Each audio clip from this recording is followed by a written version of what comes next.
Okay, oops, okay, tea all over. I can't help it, guys. I drink hot tea all the time. In my formative years, I spent too much time among the heathen, the British. In the middle of summer, hot tea, you know, so you go along with it. Anyway, it's May 27th, or 26th, excuse me, Friday. It's probably around, let's just say noonish. I don't check the time frequently.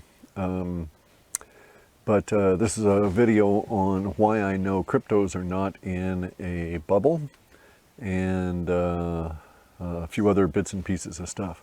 So there are several ways to know when a bubble is happening. One of the ways is to be able to track money flows into it and watch them expand and see where they're coming from.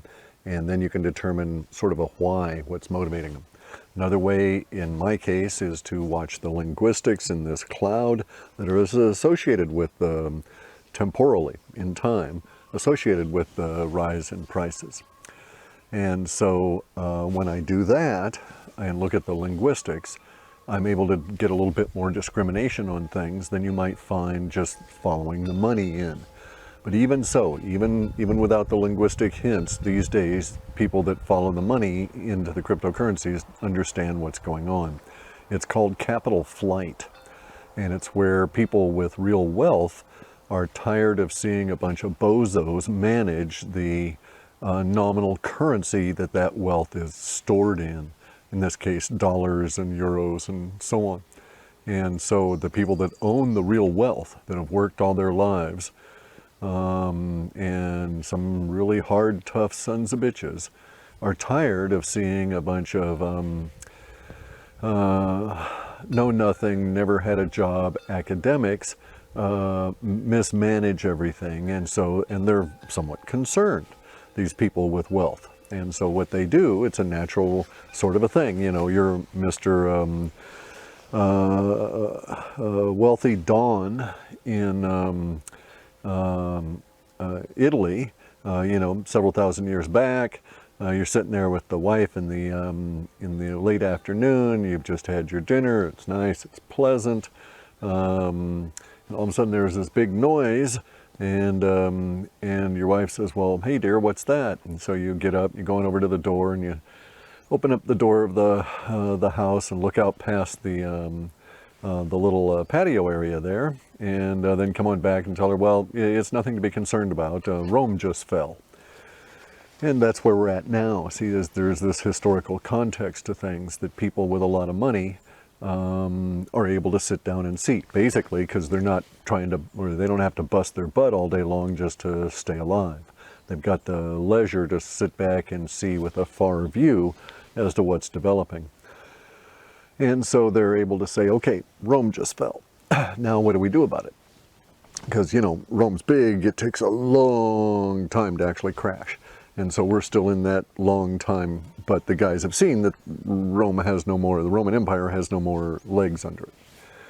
And so one of the things that they do is they say, well, maybe I shouldn't be buying all of that, those garlic futures for next year's crop. Maybe I should put my money into, you know, long store stuff like wine, you know, or buy that real estate in Pompeii that we always wanted.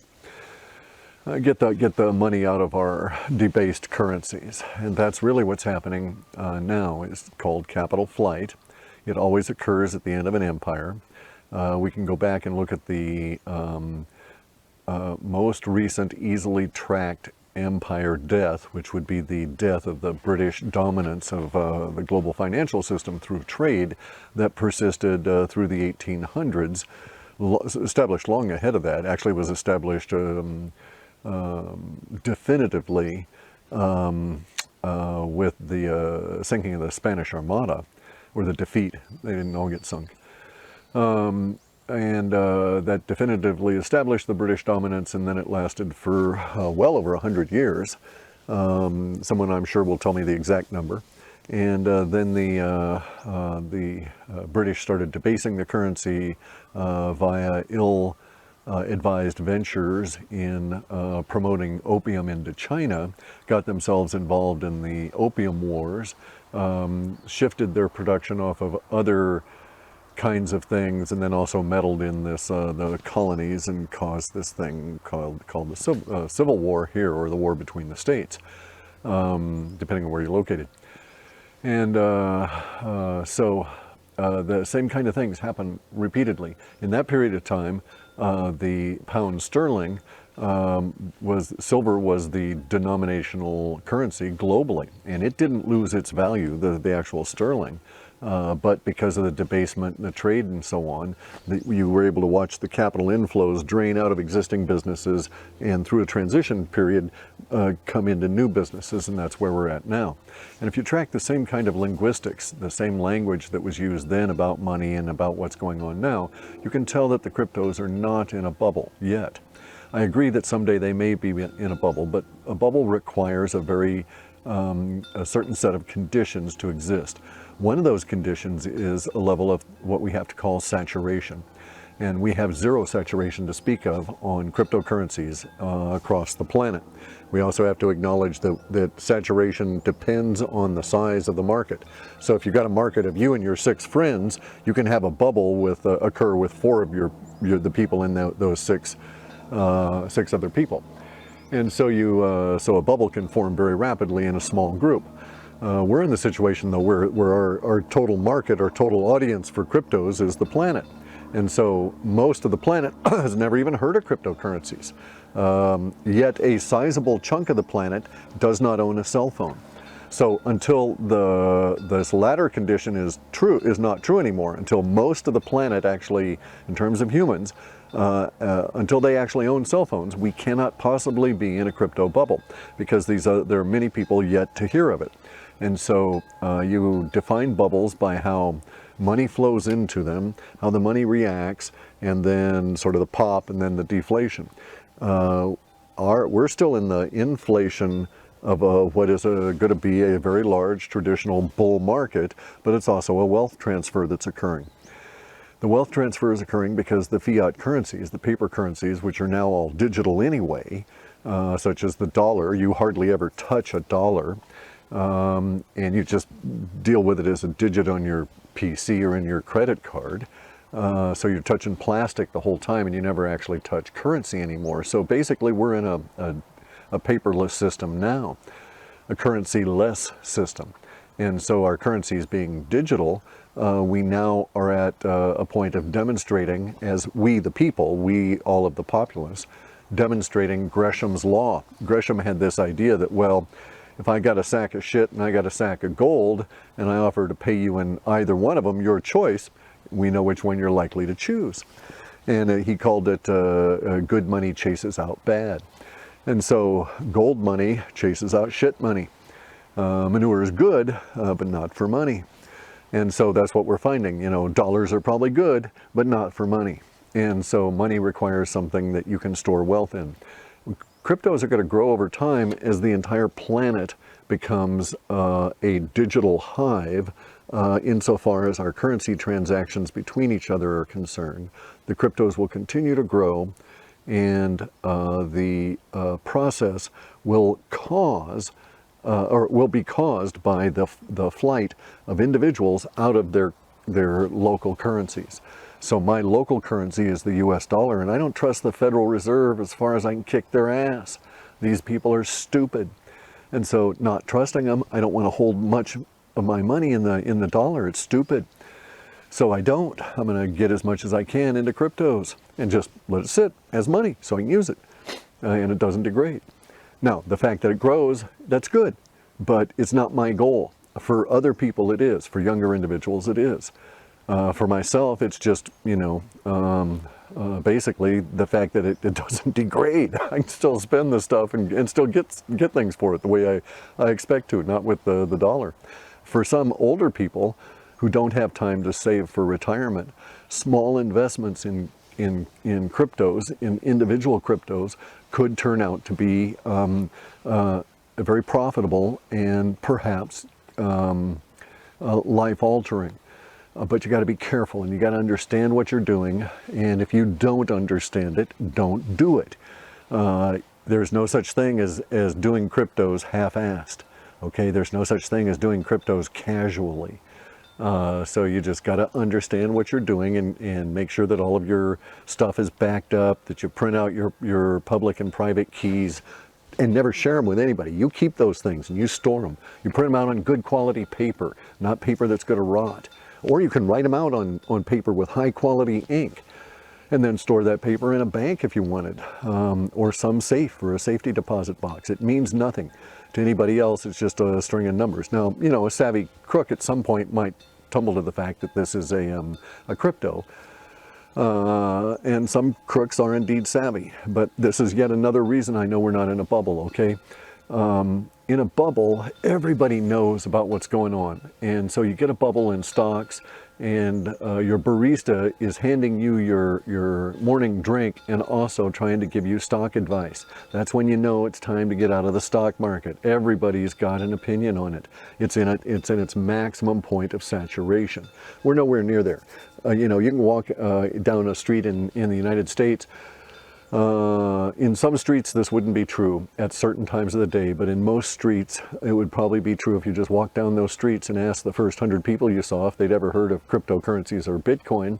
You'd probably be surprised at how few actually know anything about it and how few know anything accurate about it. So under the circumstances, no bubble. Just the beginning of what we're going to call hyperinflation, because the capital that's all now over here been stolen by all these asshole bad guys is going to leak out of that into cryptos, and they don't control cryptos and they're freaking out over it. So things are going to get a little weird as we get moving. And so this is how I know we're not in a bubble. It's all the language about it. You know, my barista does not know about Bitcoin. My bankers don't even know about Bitcoin. I had to tell them what it was. You know, these are the people that I write my checks on, that kind of thing, right? I take my EM50. I'm out in the backyard now because the EM50 is over in the shop. I did well enough in the cryptos that I got a present for the EM50. I'm getting rid of all that 40-year-old running gear and replacing it with new cool stuff. New transmission, new front end, new steering, new pumps for the engine and all that kind of stuff. A tune-up on the old 454. New rear end, and I got new wheels for the whole thing, right? So it's all safe. It's going to be skookum. And then as soon as it's done here, I'm going to get in and redo all the electricity, replace all the wiring, and that sort of thing. Oh, I know I got off on that. I'm going to use lithium ion, by the way, and do away with some aspects of the old design and put some solar panels. It's going to be really cool. Solar is good today, but usually it's not up here in the Northwest. In any event, though, the reason I brought that up was I take the EM50 over to just laterally, in a direct shot here, it's probably, I don't know, maybe 3 miles. But it's on another one of these points out here in Puget Sound. I take it over to McLee's Autos, right? It's a shop of motorhead kids. And I say kids because they're all under 40. But they've got a rack big enough to lift up the motorhome, and they're really cool, nice guys. They're not going to let their ignorance of a particular procedure stop them. They go online, they learn, they talk to the people that did it the first time, etc. And so they're really good guys to have you to do your motorhome or other work, I'm sure, as well. Anyway, though, my point was, one guy in the shop of 7 had heard of Bitcoin. One guy in a shop of 7 had no knowledge of it. The word had passed, it had stuck, but he didn't have any real grasp or understanding of what it was. And that's in my town here. Now, I don't get out very much, so my experience is somewhat limited, but so far in the people I've asked in Olympia, I've encountered 2 people that knew what Bitcoin was, and this has been over the past couple of years. So now I'm certain that's accelerated somewhat because some of my relatives are involved with it, but I think they're involved with it because they saw me get involved with it. But in any event, so we're nowhere near the bubble stage yet. Yes, we will get there when horse dealers in Mongolia are trading crypto suggestions with their cousins in Kazakhstan. And when that happens, yeah, okay, I would agree that at that point the price appreciation levels mean we're in a bubble. Until then, I wouldn't worry about it. What I would worry about is things like people trying to steal my Bitcoin, you know, make backups of my stuff electronically. You can back up onto a phone with the little memory cards that are really cheap. You put in there, you know, copy over your Bitcoin wallet, and then copy it, then take that little chip out and store somewhere safe, and put another one in there to, you know, be active with, so on. So be safe about it, you know, practice smart crypto. It's a, you know, a mean, rough world out there, and you got to know where your towel is. Okay, so that was the primary business today. It's hot. I'm going to get done here real quick. Very rare for us to have hot. This is our 9th day without rain since last September. 9 days only without rain since last September. Really a tough winter on everybody around here. We've all got cabin fever, all ready to bust out, you know, and do something. And spring was 2 months ago. We should have had planting and that kind of stuff going on, and it was all slogging, miserable, wet. We're in an ice age, but that wasn't my point. What I wanted to bring up was these things called temporal markers. If you follow my stuff on Twitter, you'll see me use the TM. I don't mean transcendental meditation. I mean temporal marker. I usually put it in caps because I'm not referring to a trademark or anything, okay? I'm talking about a temporal marker. Now in my work, everything is done in sets. We use what's known as fuzzy set theory. It's a particular weird kind of mathematics. And so in a fuzzy set, there's associations within sets, and as the associations prove themselves valuable, then you, a tendency in my line of work to have more and more confidence in the other members of that same set. It's just the way that universe is played out here repeatedly, so I've learned this process actually works. So if I've got a set with 100 items in it, and I see that 15 or 20 of them pop up, boom, boom, boom, boom, boom, just as they did when they were appearing on model space, then I say, oh, those 15 or 20 are pretty good indicators. They're pretty good temporal markers. As we go along, each one is a marker in time. They're pretty good temporal markers for the rest of the stuff in the set to show up. And usually that's correct. Now, it's never ever 100%. So if we had 100 items in that set and the first 15 pop up, maybe we'll get as high as 30 or 40 of those markers actually, of those items all actually showing up pretty much close to the time we suggested. And that's pretty good for us. So I say that in my line of work, about 38% is my threshold for declaring something fulfilled, right? The language, most of the language that we were forecasting, or most of that 100% or 100 items for our viewpoint is 38%. Because we never achieve 100%, our realistic goal is down around in 70s or so forth. So if we get about half of 70, we're pretty good. Now, here's the deal. A temporal marker is a unique, identifiable, forecastable event in the future that is then associated with a larger set of other items. And so a temporal marker need not be within that set, but could be. So a temporal marker for cryptocurrencies might be a particular price in Bitcoin. And we would say, okay, from this point on in our model space, as all these temporal markers appear, the price in Bitcoin, if it hits this point on this date, aha, good temporal marker. And then from that point, the rest of these things ought to show up. But we don't usually get that kind of thing because we don't usually get numbers on specific dates. What we might get, though, is something that's really weird, okay, which is why I call it woo-woo.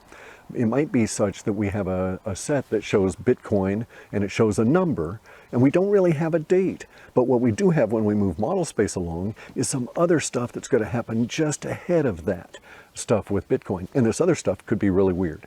It could be a crash of a dirigible. I'm just pulling this out of the air, right? Or it could be the sudden appearance of, you know, some absolutely unknown thing relating to fashion or a different kind of new technology or something totally unrelated to the Bitcoin, just for whatever reason, or rather for the reasons included in our processing, ends up associated with that within this set of data elements that we're examining. And so the processing dumps all this stuff in there, and then we go in and examine it, and we get to the point where we say, okay, we've had 15 or 20 out of this group of 100. Within this group of 100 is Bitcoin at this particular level of a numeric value. And we think it's going to be in this particular date range because of the way these things line out in model space. And thus we give you the date range, and we're usually right. There's a slop over, okay, about 3 days either way, because we're working with what we call immediacy data that's going to get here, pop into existence, and then expire very rapidly. So all of this brings us back to temporal markers. I've had some personal temporal markers appear in reality, manifest. They were out of the blue kind of things, hadn't expected them, been looking for them for several months now, and they indeed have appeared. And so that particular set, that group of sets that was associated with those temporal markers from about 4 or 5 months back, with its first appearance about a year back, those sets are probably going to show up as being very valid.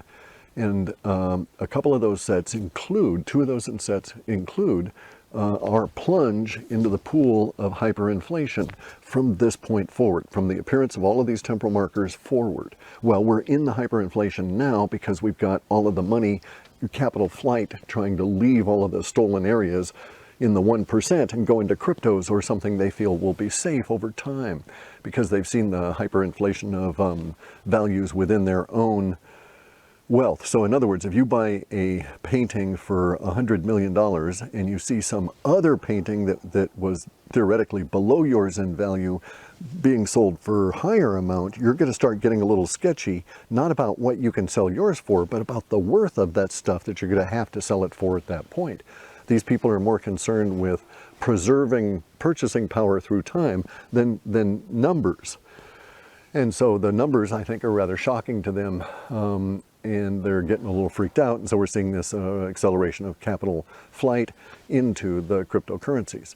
Now, I have the temporal marker associations for these number of personal temporal markers. Now, by personal, I mean they're ones I don't share for any number of reasons. They may involve celebrity names, they may involve personalities, they may involve people playing or acting in particular roles that I don't want to intrude on their privacy, but I know that, oh, this is going to show up, therefore, hey, I can use it as a temporal marker. And I put these things down and just keep note of them.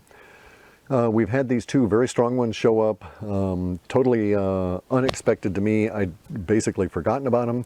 The triggers popped up on the database and flung them up to my attention. It's like, uh-oh, went back and checked the original sets, and there we go. We're now going to be officially into our hyperinflation period, and here's the rub.